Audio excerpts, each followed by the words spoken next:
Assalamualaikum warahmatullahi wabarakatuh. Waalaikumsalam warahmatullahi wabarakatuh. Oke, selamat pagi, semangat pagi sahabat wisata. Semoga teman-teman semua dalam keadaan sehat walafiat ya. Kembali lagi bersama saya Risma Yulisa. Selama 30 menit ke depan akan menemani sahabat wisata dengan dialog dengan tema pariwisata berkelanjutan melalui desa wisata. Jadi tema kali ini sangat relevan dengan pesatnya perkembangan pariwisata di Indonesia, khususnya di daerah Lombok, Nusa Tenggara Barat. Sebelumnya saya ucapkan terima kasih kepada teman-teman mahasiswa KPI UIN Mataram dan juga seluruh partisipan yang sudah hadir di tempat ini. Dan berkaitan dengan tema yang sudah disebutkan tadi, kita langsung saja akan menanyakan pendapat dari expertnya atau narasumber kita hari ini yang sangat luar biasa. Beliau merupakan ketua dari kelompok sadar wisata Desa Bonjeruk, yaitu Pak Usman, yang mana nanti beliau akan memberikan wawasan dan juga insight terkait dengan pengembangan pariwisata berkelanjutan. Assalamualaikum Bapak. Waalaikumsalam warahmatullahi wabarakatuh. Apa kabar Bapak? Alhamdulillah baik. Alhamdulillah, semoga kita semua tetap dalam keadaan sehat ya Bapak ya.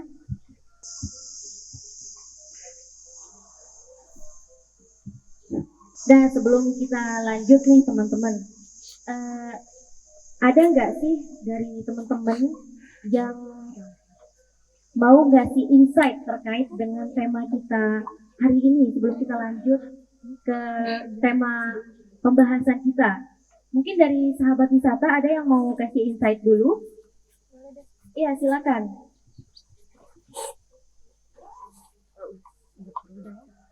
Oke, silakan Mbak Dayu untuk ngomong. Bismillahirrahmanirrahim. Perkenalkan, nama saya Desa Baniah. Nah, menurut saya pariwisata berkelanjutan itu merupakan bagaimana cara kita atau konsep kita dalam berwisata gitu, terutama dalam menjaga kelestarian alam, kelestarian budaya maupun membantu meningkatkan perekonomian masyarakat setempat gitu. Oke, itu saja. Oke, terima kasih Mbak Dayu, kita sudah dapat poinnya. Nah, untuk lebih jelasnya mungkin kita langsung aja tanyakan kepada expertnya ya, atau kepada narasumber kita yang mana beliau expert dalam bidang pariwisata gitu. Silakan Bapak, mungkin boleh dijelaskan kepada sahabat wisata apa sih itu pariwisata berkelanjutan? Baik. Terima kasih sebelumnya. Jadi pariwisata berkelanjutan atau kalau istilah kerennya di beberapa tempat yang lain, terutama di luar negeri, itu disebut dengan sustainable tourism. Jadi pariwisata berkelanjutan itu adalah sebuah konsep dari pengembangan pariwisata yang belakangan ini banyak ditujukan kepada pengembangan desa wisata berbasis masyarakat ya, community based tourism. Itu di mana konsep ini adalah konsep yang bagaimana pengembangan sebuah desa wisata yang memberikan pengaruh yang positif kepada pertama lingkungan, kemudian sosial dan budaya. Jadi sosial itu menyangkut masyarakatnya dan juga kelestarian budaya. Terus yang lainnya adalah ekonomi, bagaimana desa atau pengembangan pariwisata itu memberi manfaat terhadap ekonomi, dan seluruhnya itu nanti bisa dikemas dalam produk-produk wisata yang berwawasan edukatif. Saya kira begitu. Oke, luar biasa sekali teman-teman. Jadi itu dia pariwisata berkelanjutan yang tadi dipaparkan sama narasumber kita. Nah, kemudian Bapak, bagaimana sih desa wisata yang seharusnya dalam pengembangan pariwisata berkelanjutan itu, Bapak? Baik, pertanyaan yang menarik sekali. Jadi kalau saya pelajari dan juga beberapa informasi yang kita dapatkan dari beberapa pelatihan-pelatihan sebelumnya dan juga pengalaman yang saya juga dapatkan dari pengembangan desa wisata, untuk bisa mewujudkan konsep berkelanjutan di desa itu memang kita harus memperhatikan faktor-faktor tadi. Saya mungkin bisa jelaskan kalau untuk faktor lingkungan misalnya. Jadi tidak ada pengembangan desa wisata yang justru merusak lingkungan. Justru kita harus sebaliknya, justru dengan adanya pengembangan desa wisata itu lingkungan menjadi semakin lestari, semakin asri, dan bisa mewujudkan konsep-konsep sabta pesona. Kemudian terkait dengan ekonomi, terutama menyangkut dengan produk wisata ini, bagaimana sebaik mungkin para pengelola desa wisata itu menjadikan lingkungan sebagai sebuah produk. Maksud saya adalah bahan-bahan tanaman atau sayuran atau jenis tanaman yang bisa bermanfaat untuk minuman misalnya. Ada beberapa spesies tanaman seperti bunga-bunga rosella, bunga telang misalnya. Kemudian ada buah-buah lokal yang saat ini sudah semakin jarang ditemukan. Kemudian ada tempat yang mana pohon-pohonnya masih asli. Nah, dengan memanfaatkan potensi ini, itu yang justru yang kita jual. Jadi bukan malah merusak lingkungannya. Nah, itu terkait dengan lingkungan. Terus kalau untuk budaya, sebisa mungkin desa wisata itu harus menjadikan budaya sebagai suatu hal yang penting atau signifikan dalam pengembangannya. Misalnya, karena budaya itu tidak hanya performance budaya, tapi juga kuliner contohnya adalah juga aspek budaya. Kalau kita misalnya mengembangkan kuliner, maka kuliner yang kita kembangkan itu harus berbasis tradisi.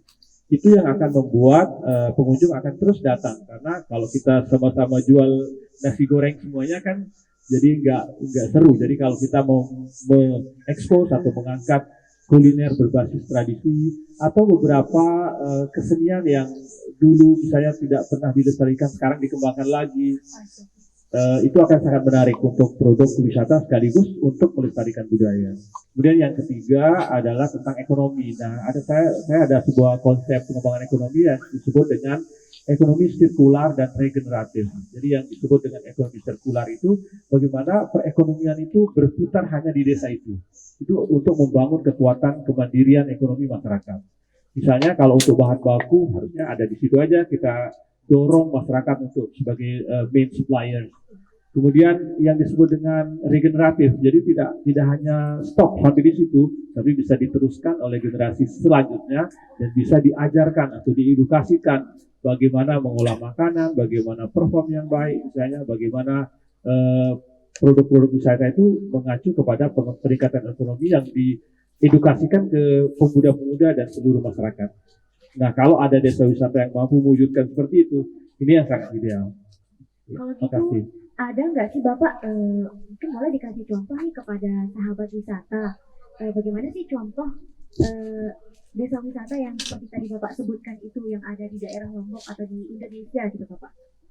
Baik, kami pernah melakukan kunjungan ke salah satu desa wisata di Bali ya, yaitu Desa Penglipuran. Nah, di Desa Penglipuran itu dia tidak macam-macam produk wisatanya, dia hanya menjadikan kampungnya itu bersih saja.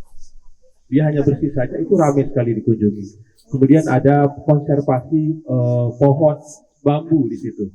Jadi bambu walaupun tidak harus diolah menjadi kerajinan, asalkan dikonservasi aja, dilestarikan aja, maka orang akan berkunjung di mana ada pohon bambu yang banyak yang masih lestari. Oh, di Desa Penglipuran, maka akan datang. Kemudian ada lagi di Bali juga ada sebuah desa yang melestarikan kunang-kunang. Itu hanya melestarikan aja, sekarang udah ribuan turis datang ke situ. Jadi hanya dengan melestarikan. Dan yang ketiga mungkin saya bisa angkat juga untuk Bonjeruk ya, desa kami. Desa kami sekarang ini akan menerapkan konsep Eco Green Restaurant dengan konsep from garden to table. Jadi apa yang kita punya di alam itu yang akan disuguhkan untuk para pengunjung. Dan ini akan terjadi ekonomi sirkular dan patut untuk dikembangkan. Terima kasih. Jadi kalau berdasarkan dari yang tadi Bapak paparkan itu berarti setiap desa itu berpotensi jadinya ya Bapak ya untuk menjadi desa wisata, karena seperti yang Bapak jelaskan tadi itu kan apa dari from garden to table gitu ya Bapak ya. Jadi apa yang sudah ada di desa itu yang kita sajikan gitu ya Bapak ya. Nah kemudian nih Bapak, apa sih yang harus kita siapkan gitu sebagai anak muda untuk terus melestarikan yang desa wisata yang tadi sudah terbentuk oleh generasi-generasi sebelumnya gitu Bapak? Mungkin boleh Bapak kasih tahu hal-hal yang harus kita perhatikan gitu sebagai anak muda gitu. Baik, ada dua hal yang bisa kita lakukan. Yang pertama, kalau posisi kita sebagai pengunjung. Kalau anak-anak muda misalnya sebagai pengunjung, apalagi sekarang banyak anak muda yang sudah semakin banyak traveling sekarang ini, diusahakan untuk berkunjung ke desa-desa atau ke tempat-tempat yang telah menerapkan prinsip-prinsip berkelanjutan.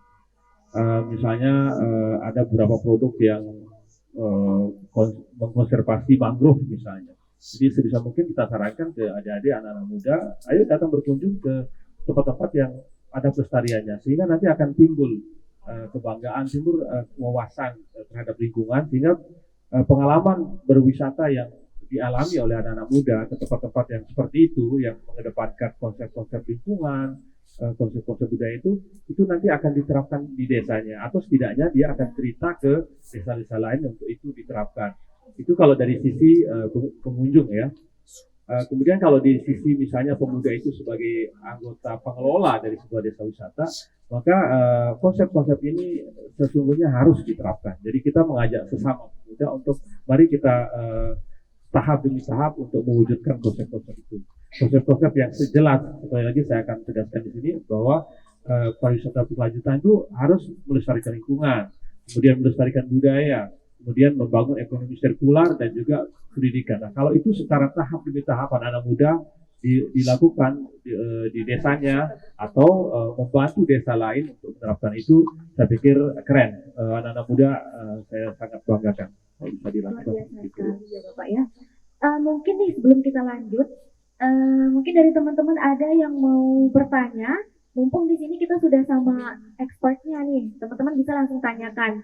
Silakan sahabat wisata, ada yang mau bertanya? Ya, karena tidak ada yang bertanya, jadi saya aja yang nanya nih Bapak nih. Kan tadi Bapak sudah sebutkan contohnya di Bali ya Bapak ya. Apakah di daerah Lombok ini juga ada pariwisata yang seperti itu selain di Desa Bonjeruk ini Bapak? Beberapa tempat saya tahu, misalnya di bagian Lembar Selatan gitu ya, itu ada melakukan konservasi kepada mangrove. Kemudian di beberapa desa di Lombok Timur juga itu mengkonservasi terumbu karang, dan juga beberapa desa di Lombok Tengah juga antara lain misalnya Kampung Sade itu senantiasa melestarikan rumah adatnya, kemudian pola hidup tradisional Sasak. Nah, ini yang membuat pariwisata itu akan terus berkelanjutan karena memang dia membangun potensi yang ada. Jadi tidak merupakan instan, pariwisata instan.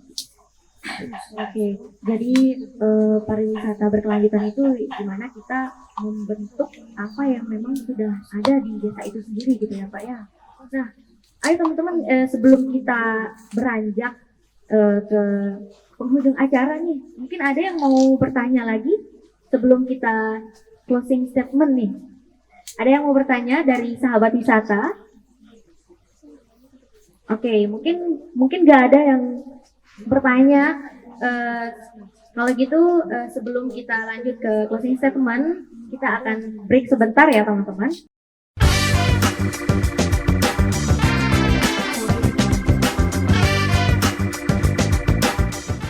Dari narasumber kita luar biasa sekali. Jadi kita udah tahu nih apa sih sebenarnya pariwisata berkelanjutan itu. Ternyata pariwisata berkelanjutan itu adalah bagaimana kita melestarikan budaya dan juga ekonomi gitu ya Pak ya. Nah kemudian ternyata ada yang mau bertanya ya. Sebelum kita closing statement, silakan Mbak siapa namanya? Widya. Iya Mbak Widya, silakan Mbak Widya pertanyaannya. Bismillahirrahmanirrahim. Assalamualaikum warahmatullahi wabarakatuh. Sebelumnya perkenalkan dulu, nama saya Widya Putri Ayunda dari KAP Jurusan KPI. Saya ingin bertanya nih Pak, menurut Bapak gimana sih cara kita nih sebagai generasi muda untuk tetap mempertahankan eksistensi dari pariwisata, khususnya Kota Mataram kan patutnya lebih luas tuh Lombok yang dikenal dengan pariwisata halalnya gitu Pak. Mungkin itu saja dari saya. Sekian. Wassalamualaikum warahmatullahi wabarakatuh. Waalaikumsalam warahmatullahi wabarakatuh. Terima kasih Mbak Widya. Jadi pertanyaannya sudah kami tangkap. Poinnya tadi bagaimana kita sebagai anak muda mempertahankan potensi pariwisata gitu ya, khususnya di daerah Lombok, pariwisata halal gitu ya. Mungkin Bapak boleh silakan langsung dijawab nih kepada sahabat wisata. Baik, terima kasih pertanyaannya, menarik sekali, apalagi sekarang pariwisata halal lagi sedang dikembangkan di Lombok ya. Nah, apa yang dilakukan oleh anak muda adalah apa yang kita sebut atau apa yang kita sering dengar dengan istilah responsible tourism atau pariwisata yang bertanggung jawab. Nah, siapa sih yang bertanggung jawab? Itu harus kedua belah pihak. Jadi tidak hanya pengelola, tapi pengunjung juga harus bertanggung jawab. Nah, apa bentuk tanggung jawab kita sebagai pengunjung atau sebagai anak muda dalam hal ini? Itu kita harus senantiasa untuk mendorong pengelolanya. Kalau misalnya kita sebagai pengunjung, kita mendorong pengelolanya untuk menerapkan pariwisata berkelanjutan. Nah, terkait dengan pemeliharaan lingkungan, itu kita sebagai pengunjung sebaiknya menjaga kebersihan. Jadi kita tidak meninggalkan sampah di desa lain.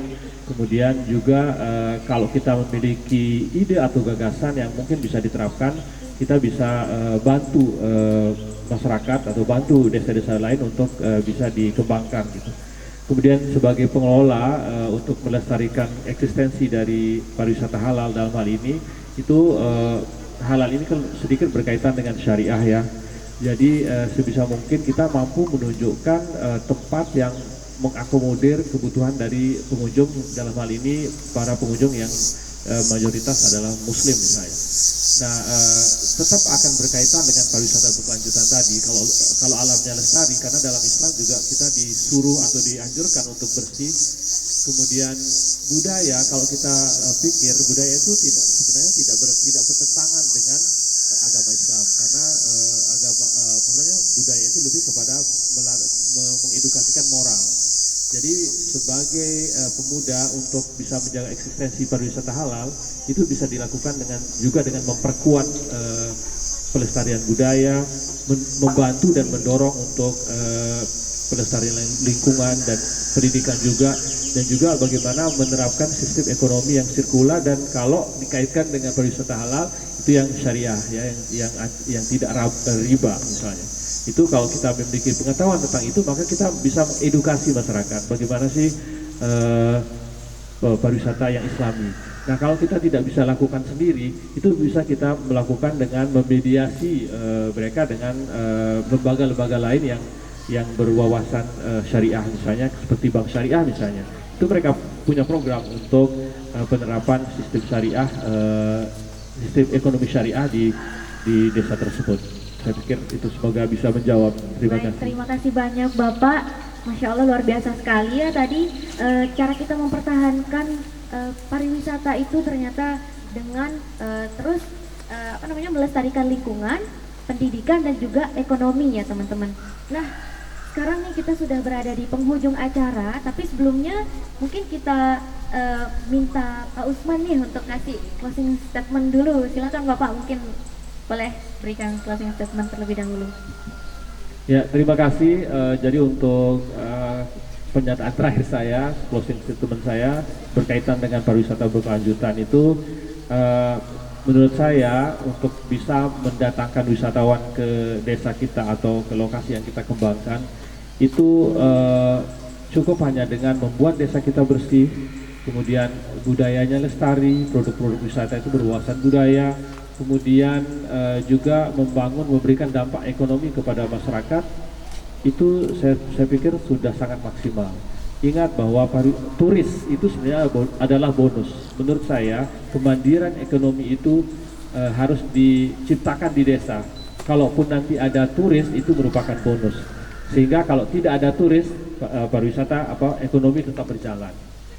Itu yang akan membuat pengembangan ekonomi masyarakat itu akan terus berkelanjutan. Terima kasih. Oke, terima kasih banyak Bapak. Nah, baik sahabat wisata, kita sudah berada di penghujung acara. Oleh karena itu, saya Risma Yulisa mewakili seluruh kru yang bertugas. Mohon maaf apabila ada kesalahan dan saya ucapkan terima kasih atas perhatiannya. Sampai jumpa. Wassalamualaikum warahmatullahi wabarakatuh. Waalaikumsalam warahmatullahi wabarakatuh.